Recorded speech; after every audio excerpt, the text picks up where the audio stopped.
करते हैं अहमदपुर शर्किया से। नौजवान आमिर शहजाद ने न सिर्फ एक खानदान बल्कि अहमदपुर शर्किया का नाम भी रोशन कर दिया। रिस्क के हलाल से कमाई जाने वाली रकम को अल्लाह की राह में खर्च करके मुझे दिली सुकून हासिल होता है, ये कहना था नौजवान आमिर शहजाद का। आमिर शहजाद ने न सिर्फ अपने खानदान बल्कि अहमदपुर शर्किया का नाम भी रोशन कर दिया।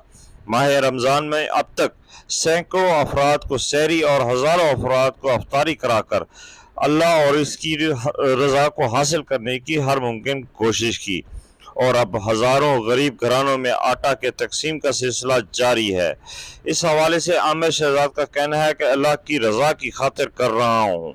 मज़ीद आमिर शहजाद का कहना है कि मुझे मज़ीद घरानों की निशानदही करें ताकि माली तौर पर इनकी मदद भी कर सकूँ। मज़ीद खबरों को देखने के लिए जुड़े रहें न्यूज़ वर्ल्ड के साथ।